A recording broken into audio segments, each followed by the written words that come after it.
Nobel de la Paz. María Corina Machado, Premio Nobel de la Paz y líder opositora venezolana, llegó a Oslo, Noruega, horas después de la ceremonia en la que a su nombre, su hija, recibió la distinción por su lucha por la democracia, mientras la tensión en Venezuela aumenta luego del aseguramiento de un buque venezolano por parte de Estados Unidos. Relevo en el CCE. Conversé con José Medina Mora, quien asumió hoy la presidencia del Consejo Coordinador Empresarial. Explicó la postura que tomará el organismo frente a los retos que implican los aranceles, la revisión del TEMEC, la inversión, informalidad, productividad y Estado de Derecho. Ex magistrado entregado. El ex magistrado de Nayarit, Rodrigo Benítez, investigado por la Fiscalía General de la República por destrucción de evidencias sobre desaparición forzada, tráfico de influencias y violación, ya fue entregado a México por la justicia estadounidense. Alerta por supergripe. Países de Europa y Reino Unido realizan acciones frente al pico de contagios y saturación hospitalaria por brote de influenza H3N2, ya conocida como supergripe.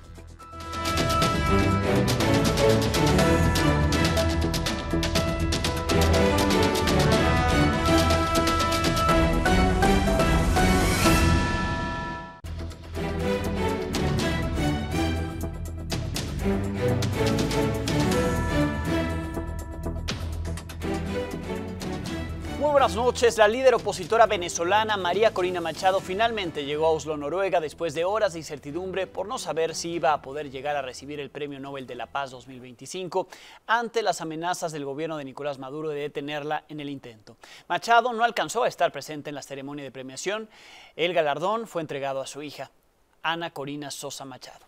Pero horas más tarde, a las 2:30 de la madrugada, ya del 11 de diciembre, de este jueves, ya en Noruega, sí se asomó María Corina Machado de ese balcón, como la vemos, del Hotel Grand Hotel de Oslo, la sede del Premio Nobel de la Paz. En cuanto apareció, los presentes y ella entonaron el himno nacional de Venezuela. Culminó con un grito de ¡Viva Venezuela! María Corina Machado saludó, agradeció a los presentes, luego bajó y salió por la puerta principal del hotel y se acercó a ellos, rompiendo el protocolo establecido, saltó las vallas de protección que ahí se habían dispuesto, estuvo alrededor de media hora con la gente que ahí la esperó, luego regresó al hotel donde le estaba esperando su familia. Más tarde retomará su agenda, ofrecerá la conferencia de prensa que pospuso esta semana en Oslo. Aquí, el momento de su aparición desde ese balcón.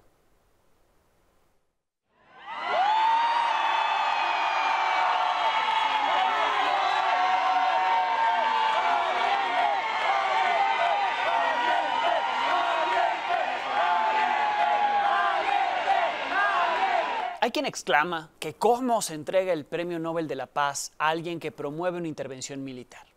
De hecho, no la promueve. Esa oposición que ella lidera, sin violencia, se organizó para derrocar un régimen autoritario. En las urnas, con votos, pacíficamente. Y tras varios intentos, y a pesar de tener todo en su contra, lograron ganar. Ahí están las actas de la votación. Así que no se está dando el Nobel de la Paz a una persona que promueve una intervención militar, sino a quien lideró a millones de venezolanos que, cansados de la dictadura, salieron en el 2024 a elegir con sus votos a Edmundo González como su presidente.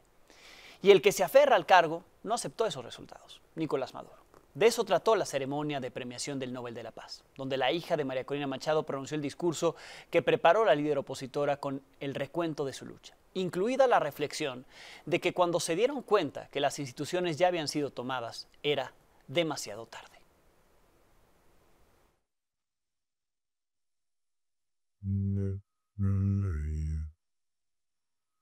She is receiving the Nobel Peace Prize for 2025 for her tireless work promoting democratic rights of the people of Venezuela and for her struggle to achieve a peaceful and just transition from dictatorship to democracy. Your power is not permanent. Your violence will not prevail over people who rise and resist. Mr. Maduro, accept the election results and step down. This prize carries profound meaning. It reminds the world that democracy is essential to peace. And more than anything, what we Venezuelans can offer the world is the lesson forged through this long and difficult journey, that to have democracy, we must be willing to fight for freedom. By the time we recognized how fragile our institutions had become, a man who had once led a military coup to overthrow democracy was elected president. Many thought charisma could substitute the rule of law. From 1991 onward, the regime dismantled our democracy, violating the Constitution, falsifying our history, corrupting the military, purging independent judges, censoring the press, manipulating elections, persecuting dissent, and ravaging our extraordinary biodiversity. Oil wealth was not used to uplift, but to bind. Washing machines and refrigerators were handed out on national television to families living on dirt floors, not as progress, but as spectacle. Apartments meant for social housing were handed to a select few with a condition for unquestionable obedience.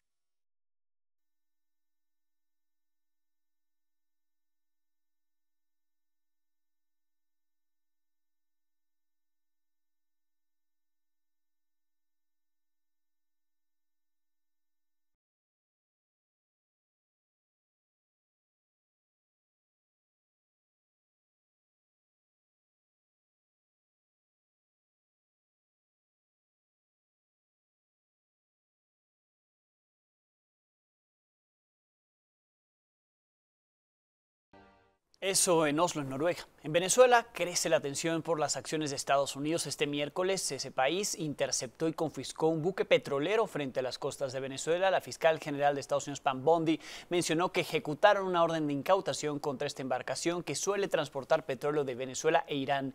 Añadió que desde hace varios años este buque estaba sancionado por su participación en una red ilícita de envío de petróleo que apoya a organizaciones terroristas extranjeras. Horas más tarde, el gobierno de Venezuela calificó el hecho como un robo descarado y un acto de piratería internacional. El presidente Donald Trump se le preguntó en un evento en la Casa Blanca sobre lo que harán con lo incautado en este barco de Venezuela y así fue como respondió.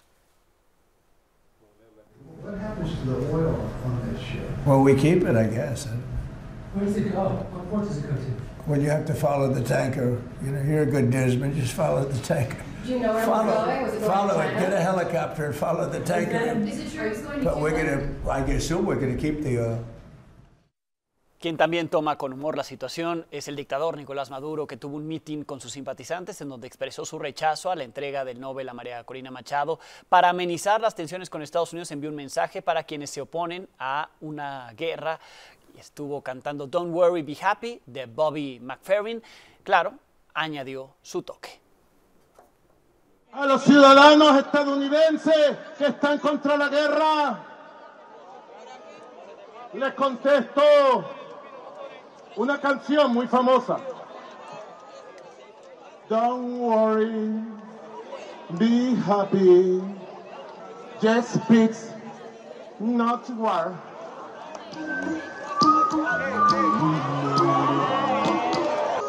No, crazy war.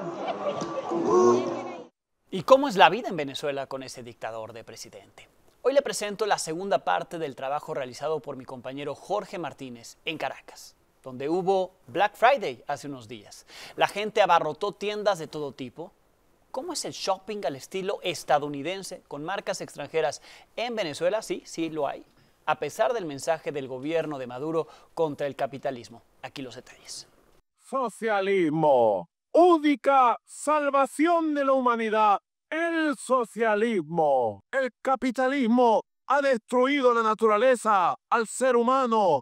Solo en las manos del socialismo cristiano, del socialismo bolivariano, del socialismo del siglo XXI podremos avanzar a una sociedad de iguales, justa, libre. Desde el poder, el mensaje es claro y reiterado: rechazo al imperialismo yanqui, crítica al capitalismo y defensa de un modelo que se presenta como socialismo bolivariano. Sin embargo, el pasado fin de semana en Caracas, la realidad mostró una imagen contrastante. El Black Friday se convirtió en el mejor pretexto para que miles de venezolanos acudieran a centros comerciales y tiendas de marca internacional atraídos por el consumo del primer mundo. La escena dejó en evidencia una contradicción repartida entre el discurso ideológico y el consumismo real.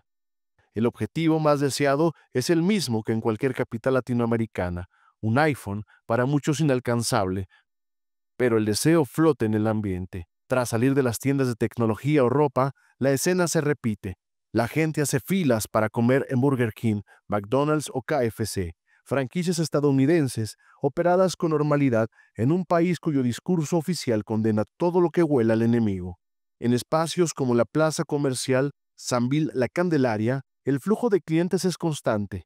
Marcas americanas conviven con firmas europeas de lujo. Aquí, lo importante no es el origen, sino el estatus que simbolizan. El contraste alcanza otro nivel. La Plaza Cerro Verde es actualmente el centro comercial más lujoso de Venezuela, con tiendas de marca de lujo como Cartier, Palazzo, Versace y Dolce & Gabbana. Aquí se derrocha dinero, glamour. Aquí vienen a gastar los más ricos, los que trabajan en el gabinete de Maduro, los empresarios, los que viven de las remesas enviadas por familiares en el extranjero. Parque Cerro Verde es quizás la evidencia más clara de que Venezuela no encaja del todo en la etiqueta del país socialista. Vehículos Ferrari, Porsche, Mercedes se ven en las calles, no como excepción, sino como parte del paisaje.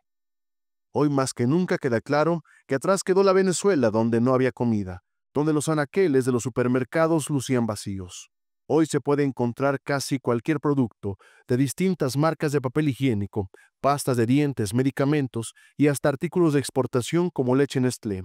El de Venezuela no es un socialismo puro, es un modelo híbrido. Discursos políticos por un carril, economía real por otro. Para Milenio Noticias, Jorge Martínez. En México, la presidenta Claudia Sheinbaum explicó esta mañana que aún no se tiene un acuerdo con Estados Unidos para cumplir con el Tratado de Aguas que reclamó esta semana Donald Trump. Mencionó que las reuniones siguieron hasta hoy para intercambiar propuestas y ambas partes puedan estar de acuerdo.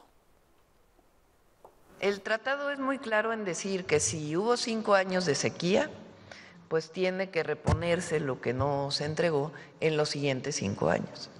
Se hizo una propuesta, el equipo del gobierno de los Estados Unidos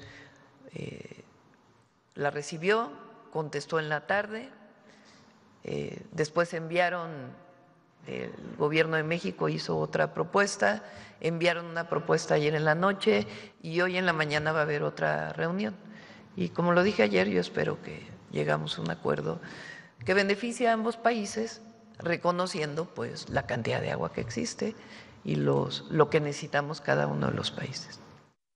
El presidente Donald Trump sigue presionando para que México cumpla con este tratado. A través de redes sociales pidió a México solucionar el problema de agua y de alcantarillado de inmediato. Consideró que es una amenaza para los habitantes de Texas, de California y de todo Estados Unidos. Además, compartió un video en el que hizo referencia a que México está vertiendo millones de litros de aguas residuales sin tratar al río Tijuana. En lo que sí está cumpliendo México es en la separación con China, algo que le interesa mucho a Estados Unidos, a Donald Trump en particular. Hoy el Congreso aprobó un aumento de aranceles de entre 5 y 50% a productos de países con los que México no tiene tratado comercial, entre ellos China y Corea del Sur.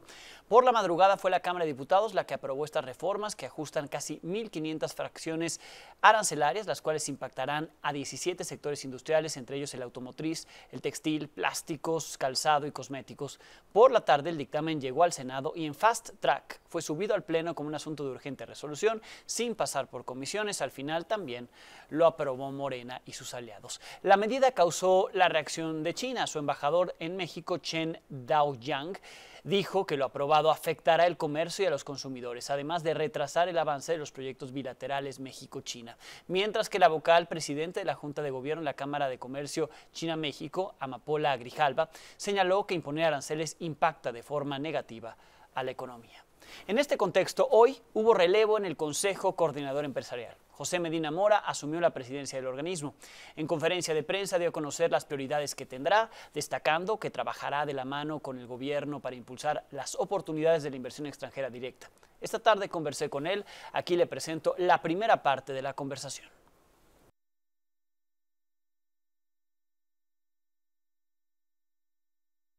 Me encuentro con José Medina Mora y Casa, el nuevo presidente del Consejo Coordinador Empresarial. Muchísimas gracias. Al contrario, gracias por abrir el espacio. No, gracias por darnos la primera entrevista, además ya en este cargo. ¿Qué significa para José Medina Mora asumir la dirigencia de este cuerpo de empresarios que durante mucho tiempo en nuestra historia pues ha tenido un peso relevante de diálogo, de contrapeso en distintos momentos? Sí, una gran responsabilidad, un honor el llegar a la presidencia del Consejo Coordinador Empresarial, sobre todo en el contexto que se dio de una unidad del sector empresarial en esta candidatura y que pues eso significa llegar con mucha fortaleza a la presidencia, representando ahora sí que a todos los organismos empresariales que a su vez integran medianas y grandes empresas, pero también micro y pequeños negocios. Sí, desde que supimos que venía un relevo y que iba a ser José Medina Mora, ha habido mucha especulación sobre cuál va a ser la postura del CCE, si habrá un cambio, un giro de lo que habíamos visto en las dos administraciones anteriores, administraciones que estuvieron de la mano, digamos, con el gobierno de Andrés Manuel López Obrador, primer año de Claudia Sheinbaum, pendientes, dialogando, les tocaron distintos retos ahí, pero muy como acompañando a la estrategia, las políticas económicas. Se habla de una postura más crítica, más firme. ¿Es real esto que se dice? Bueno, el CCE no es oficialismo, pero el CCE tampoco es oposición. El CCE es una institución y habrá este diálogo institucional desde el CCE con el gobierno, desde luego con el Ejecutivo, con la presidenta, la doctora Claudia Sheinbaum, pero también con el Legislativo y con el Judicial, de tal manera que lo que nosotros vemos en el sector empresarial que necesita el país, que la primera prioridad que hemos puesto es necesitamos que vuelva a crecer la economía y para eso se tiene que destrabar la inversión. Queremos llegar a un 25% del Producto Interno Bruto en la inversión y para esto lo que tenemos que reactivar es la inversión privada. Ha crecido la inversión extranjera directa, la inversión que hace el gobierno, pues con los recursos que tiene es lo que se puede hacer y lo que va a hacer diferencia es la inversión privada y ese es en lo que nos vamos a enfocar, con la ventaja de que ahora coincidimos con este objetivo con la presidenta, es decir, el gobierno también está convencido de que lo que se requiere es crecer y para eso necesitamos inversión. ¿Qué ha faltado para motivar esta inversión nacional? Porque viene la extranjera, el gobierno pues gasta lo que tiene que gastar, pero aquí la iniciativa privada tiene temor, era la reforma judicial, son los aranceles. ¿Qué es lo que ha faltado para que se mueva más la inversión en México? Sí, desde luego los aranceles pues representan incertidumbre. No podríamos decir que lo único cierto con los aranceles es la incertidumbre. Pero lo que tenemos que lograr es levantar un poco la mirada, porque estas empresas extranjeras que están llegando con inversión nueva, no la están haciendo para este sexenio, sino es una visión de 10, 20, 30 años a futuro. Es lo que tenemos que lograr transmitir a las empresas nacionales, las grandes oportunidades de inversión que hay en el país en largo plazo. Y claro, toda inversión tiene su riesgo. En fin, es algo que cada empresa tendrá que evaluar, pero lo que haremos es comunicar estas grandes oportunidades y ayudar a destrabar los proyectos de inversión, que no haya pretextos para que no se dé la inversión, ver en qué trámites se están deteniendo y ahí estaremos trabajando y desde luego dialogando con el gobierno para lograr una vez que estos proyectos de inversión vayan saliendo, estamos convencidos que esto jalará a otros proyectos de inversión y con esto se reactivará la economía al haber más inversión. ¿Cómo fue ese primer encuentro con la presidenta hace un par de días, esta semana en Palacio Nacional? ¿Cómo fue el diálogo y cuáles son las prioridades? Sí, fue un diálogo muy abierto, la verdad, en donde encontramos estas coincidencias de la necesidad de crecer el país para el 2026 como una primera prioridad. Sabemos que para que haya inversión se requiere que haya certidumbre, se requiere que haya seguridad, se requiere que haya energía y agua disponible y entonces estaremos trabajando precisamente en que esas variables se den para que haya la confianza y haya la inversión, pero también tenemos un segundo objetivo en común. Estamos ante la revisión del TEMEC de aquí a julio del 2026 y lo que planteamos es que tenemos que llegar con una voz fuerte del sector empresarial y una voz fuerte del gobierno y llegar unidos. Un poco lo que vemos es, a propósito de que viene el Mundial, ahorita todos somos México, tenemos que ponernos la camiseta de la selección nacional y trabajar juntos para lograr las mejores condiciones para México. Veo cohesión entre el sector empresarial de México, estadounidense y canadiense. Han trabajado de la mano, creo que tienen prioridades similares, no hay disputa ahí. En los gobiernos sí, en los gobiernos Donald Trump un día no le gustó lo que ocurrió en Canadá y se lanza contra el primer ministro.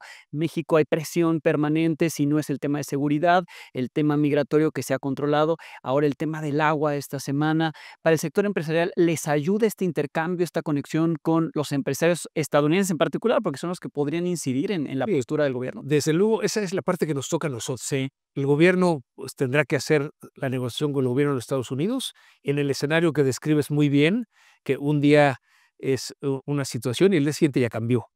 Lo que nosotros hemos estado haciendo con los organismos empresariales de Estados Unidos y de Canadá es enfocarnos con el convencimiento que a los tres países nos conviene el TEMEC, el USMCA, es cuáles son los beneficios para cada país. Y en particular con los organismos empresariales de Estados Unidos, en qué le conviene a Estados Unidos el TEMEC, porque eso es lo que va a ayudar que ellos incidan dentro de su país, también con su gobierno, lo que a nosotros nos tocará hacer con nuestro gobierno. Entonces es un trabajo en donde una parte la hace el gobierno, otra la hacemos nosotros y cerramos la pinza. ¿No hay temor actualmente sobre que no haya trilateral y que tengamos acuerdo bilateral después de distintas declaraciones que han la semana pasada Donald Trump, hoy USTR? Entonces, pues está ahí sobre la mesa, pero para el sector empresarial existe la preocupación. Pues no preocupación. Si el resultado de esta revisión es que tengamos, digamos, dos bilaterales, lo importante es que siga el tratado. Sí, claro. El tratado trilateral seguirá, pero igual con estos dos convenios bilaterales, nos parece que lo importante es que existan, ¿no? Sabemos que el gobierno de Estados Unidos prefiere lo bilateral a lo multilateral. Estamos abiertos a lograr las mejores condiciones en uno u otro escenario.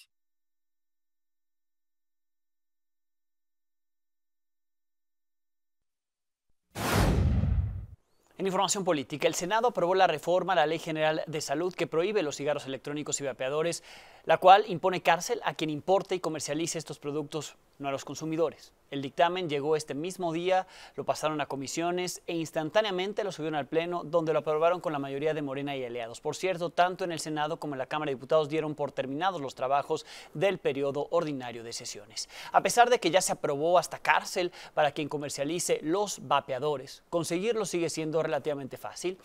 Mi compañera Mitzi Zárate de Canal 6 hizo un recorrido por el centro histórico de la capital y pudo ver que se siguen vendiendo tanto en puestos ambulantes como en tiendas fijas. Los consumidores desconocen si su venta es legal o no. ¿Qué precio tienen tus vapeadores? De 100 pesos en adelante. Estos son de 3,000, 4,500, 5,000 sumadas. Ajá. De 150 te tengo hasta 10,000. Y de 200 tengo hasta 20,000. Sí estaría bien que los prohíban porque personas como yo pues los seguimos comprando. Entonces, y la verdad es que se encuentran en todos lados muy baratos. ¿Tú, por ejemplo, dónde consigues los tuyos? ¿En una tienda fija, en un puesto ambulante, alguien que te los distribuye? No, en una tienda fija. ¿Ustedes ya sabían que está prohibido hoy en día venderlos? No sabía. Bueno, me enteré que nos quieren poner de que condena por vapear, pero no, o sea, no sé en cuándo se vaya a aplicar esa ley todavía, pero no sabía tampoco que ya era ilegal venderlos, pero bueno. Pues es facilísimo conseguirlos, como lo hicimos la vez pasada, hace unos meses, cuando empezó a entrar en vigor esta primera ley, y ahora están dando esta nueva ley con más sanciones para quien los vende y los comercialice. Siguen disponibles para el público, para quien utiliza esto, como le dicen, para vapear. ¿Qué es? Pues es una cajita que no tiene la mínima regulación de la autoridad sanitaria, está incluso todo en inglés, solamente dice esta advertencia, el producto contiene nicotina y puede ser adictivo, además atrás dice que es posiblemente cancerígeno y que puede tener problemas reproductivos. Pues son advertencias, pero en inglés. No hay ningún sello de COFEPRIS, ningún sello de la autoridad sanitaria, porque así es como se están vendiendo en el mercado ilegal. Nadie los regula y sí podrán meter a la cárcel a quien encuentren vendiéndolo, comercializándolo, importándolo. Lo que es un hecho es que ya están acá en México, que ya se venden y ahí está el riesgo. La gente lo sigue consumiendo sin regulación. De vuelta al Senado, el coordinador de Morena, Adán Augusto López, siguió de espléndido al insistir que él fue el que llevó Grandeza, el libro de AMLO, a sus compañeros de bancada, aunque, como ayer le conté, fuentes al interior del Senado dijeron en este espacio que el gasto lo hizo el grupo parlamentario de Morena. El senador insistió que él fue quien compró los libros y que se los dieron a precio especial en la editorial, que, por cierto, no ha pagado los libros y lo hará con sus ahorros. Pues negocié yo un precio especial con la editorial, porque una cosa es el precio de producción y otra cosa es el precio, digamos, al librero, y me salieron como a 100 y tantos pesos cada uno. ¿El senador Adán Augusto tiene el dinero suficiente para este tipo de regalos? Bueno, pues hace uno el esfuerzo si no lo hubiera, pero sí, yo tengo la previsión de que con mis ahorros de este año, pues algunos regalan vinos, regalan corbatas, regalan queso, yo prefiero regalarles libros. Y el año próximo vamos a regalar también del que salga seguramente a finales del próximo año. En el Poder Judicial, el ministro presidente de la Corte, Hugo Aguilar, dio un informe por los primeros 100 días de inicio de labores. Antes se hacía cada año el informe de labores del presidente de la Corte. Ahora, con el sello del expresidente López Obrador, pues se hizo a los 100 días. En su discurso criticó a la antigua Corte, a la que llamó soberbia. Dijo que en la nueva integración no hay agenda política, que tampoco hay subordinación, además de que decide con rigor jurídico y autonomía. Recibimos una Corte lenta, anquilosada, ensimismada y podría decir que hasta soberbia. Como órgano cúspide de nuestro sistema judicial, la Corte se sintió fuera de la mirada de todos, lejos de la fiscalización, la rendición de cuentas, la transparencia y, en general, no solo ajena al pueblo, sino incluso contra sus intereses y aspiraciones genuinas. En estos primeros meses hemos dejado claro que la Suprema Corte mantiene firme su responsabilidad institucional, no responde a intereses particulares, no se ajusta a presiones coyunturales, no permite que el clima político del momento distorsione su papel. Esta Corte no se inclina ante ninguna agenda ajena al marco constitucional. Su única lealtad es hacia la Constitución y hacia el pueblo de México. Hablando del Poder Judicial, el INE ya tiene un borrador de la propuesta que enviará a la Comisión Presidencial para la reforma electoral y buscaría que se corrijan las imposiciones de la reforma judicial que complicaron la elección este año. Mi compañera Janet López Ponce pudo conocer el documento y en él encontró que en cuanto a las candidaturas se propone incluir como requisito la constancia de antecedentes no penales de los aspirantes y el certificado de que no son deudores alimentarios. También que el INE pueda devolver al Senado la lista de candidaturas si las entregan con errores, como pasó en esta elección judicial, y que se garantice que los comités elaboren esas listas respetando la paridad, que se incluya al instituto en la organización para ajustar el marco geográfico y que la gente vote por el juez que le corresponde, no por otros, además de aclarar algunos temas de las campañas y para después del proceso electoral, que cuando haya renuncias de ganadores el INE pueda nombrar a los segundos lugares para evitar vacantes. La propuesta está en análisis y será ajustada con las observaciones del Consejo General antes de entregarla a la Comisión Presidencial en el mes de enero. En más información política, agricultores del Frente Nacional para el Rescate del Campo volvieron a amenazar con bloqueos carreteros y de puentes fronterizos a partir de la próxima semana, con la posibilidad de extenderlos hasta Navidad y Año Nuevo.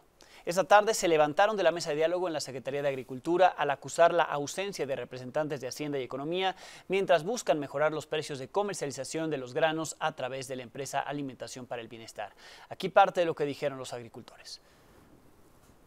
No hay acuerdo, el subsecretario se quiere transformar solamente en una ventanilla de recibir documentación y darle trámite para la presidencia.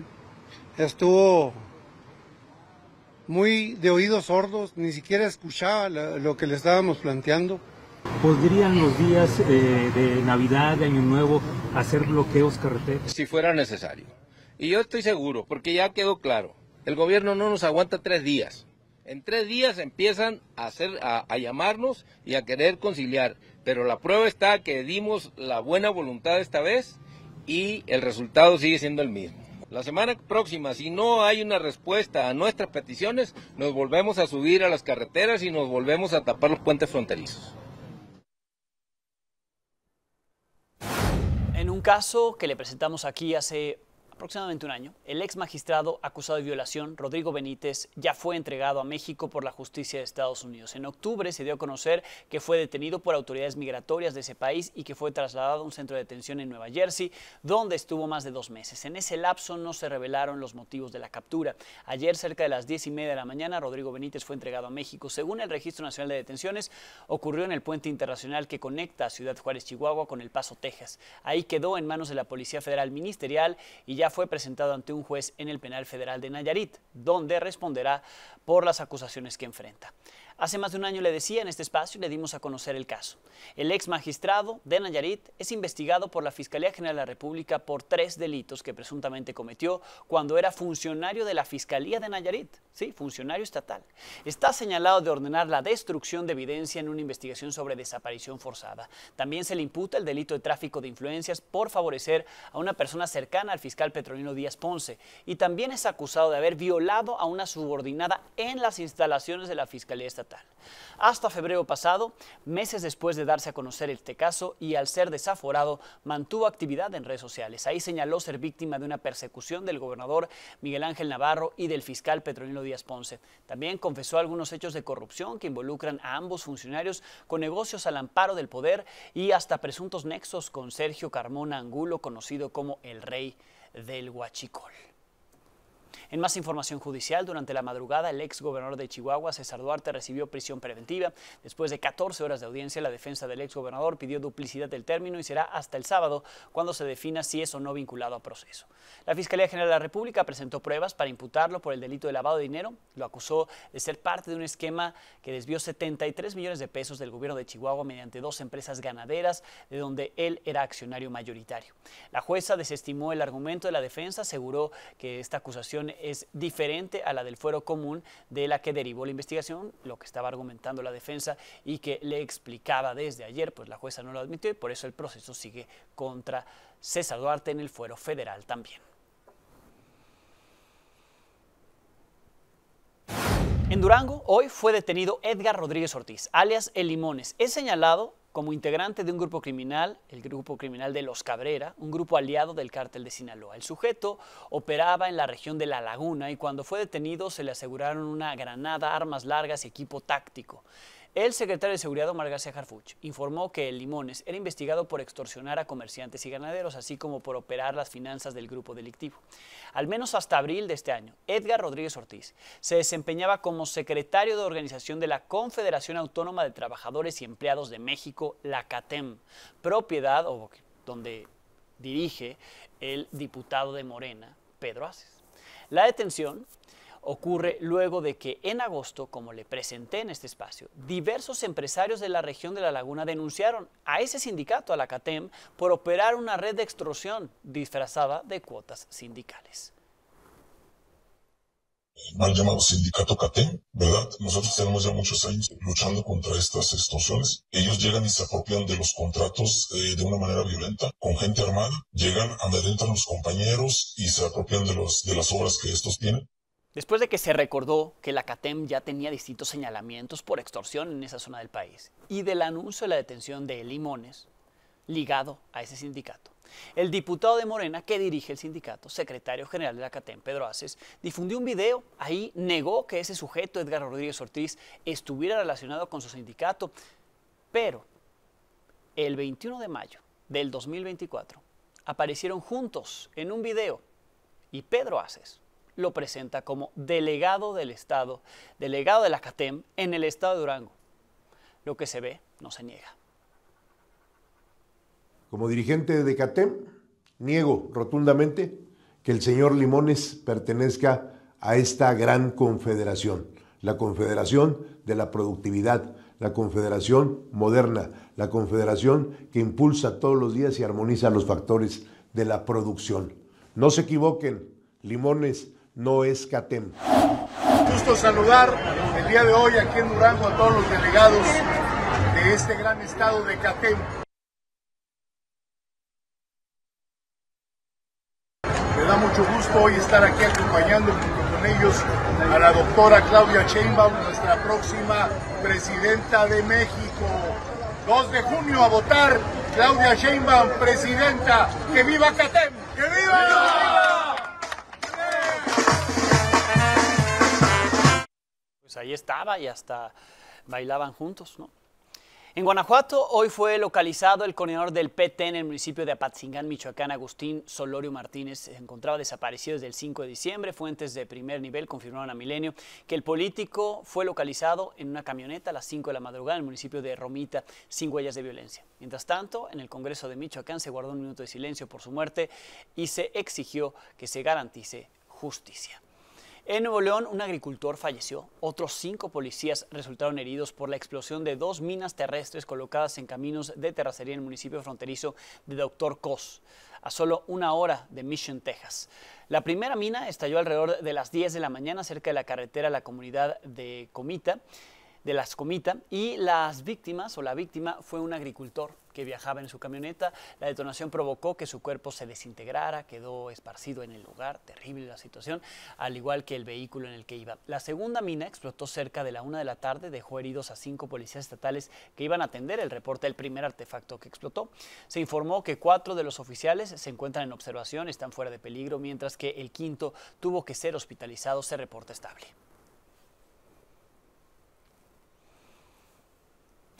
Se espera que mañana el Frente Frío número 20 se extienda sobre el noreste de la República Mexicana, que afecte con fuertes rachas de viento a Coahuila, Nuevo León, a Tamaulipas. Hay otros fenómenos meteorológicos que afectarán con frío y lluvias al territorio nacional, como canales de baja presión en combinación con el ingreso de humedad del Océano Pacífico y el Golfo de México. Habrá entonces lluvias en Michoacán, en Chiapas, en Campeche, en Quintana Roo, así como en la península de Yucatán, también en Jalisco, en Guerrero, Estado de México, Ciudad de México. Así es que frío y lluvias en estos días. Eso en México. En otros países estas temperaturas han sido el caldo de cultivo perfecto para una variante del virus de la influenza que tomó por sorpresa a varios gobiernos. Se trata del subtipo AH3N2. En el Reino Unido, el aumento del número de contagios está causando saturación en los hospitales, por eso se decretó cierre de escuelas, se pidió a la población retomar el uso de cubrebocas. La variante ya es conocida como supergripe, concentra el 90% de los casos de influenza en otros países como Francia, España y también en países de Asia. Este subtipo de gripe surgió hace más de 50 años, pero en los últimos 7 meses presentó mutaciones. Hasta ahora no hay datos sobre el número de contagios en México, pero en otros países se ha pedido prestar atención, sobre todo a adultos mayores y personas con enfermedades crónicas. La comunidad científica recomienda vacunarse contra la influenza para tener una mayor protección a esta variante.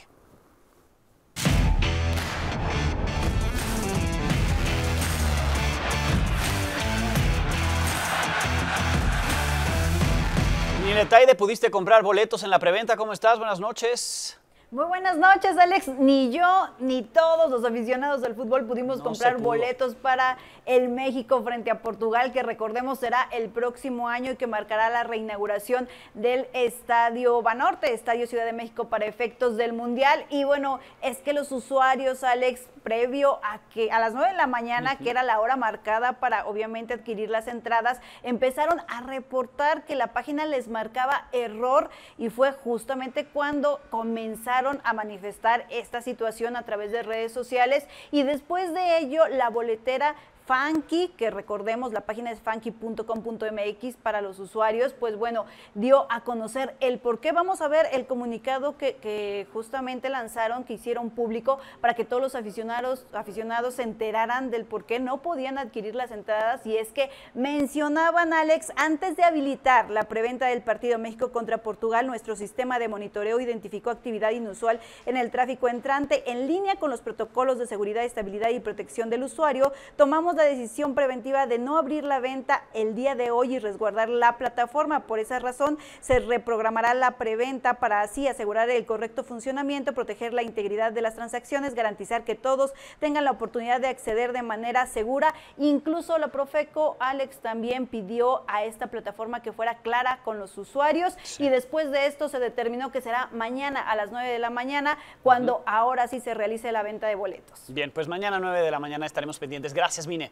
Buenas noches. Buenas noches. Pausa. Volvemos.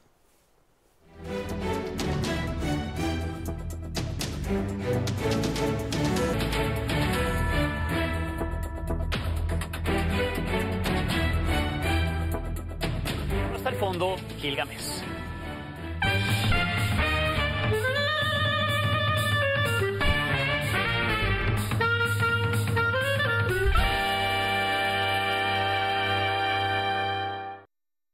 Gil se ha conmovido hasta la lágrima. Adán Augusto López Hernández, coordinador de los senadores de Morena, es generoso, hermano de sus hermanos, incluso barre si es necesario, con la novedad de que el líder morenista compró 17,000 libros de Líopez y le regaló 260 ejemplares a cada senador de la bancada de Grandeza, la más reciente obra del expresidente Líopez. El senador hizo cuentas y desembolsó 7 millones de pesos. No se lo tomen a mal a Gil, pero se trata del pelo de un gato para Adán Augusto, quien ha ahorrado su buen dinero, producto desde luego de su salario. Los senadores de Morena repartirán al pueblo los libros del expresidente. Eso es un hermano y no pedazos, carambas. Dice el senador. Bueno, pues uno hace el esfuerzo. Yo tengo la previsión de que con mis ahorros de este año,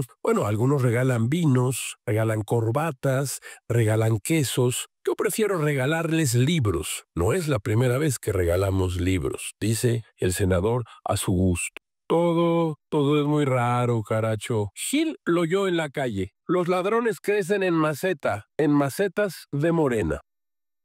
Gracias, Gilga. Con esto nos despedimos. Los veo mañana, 22 horas.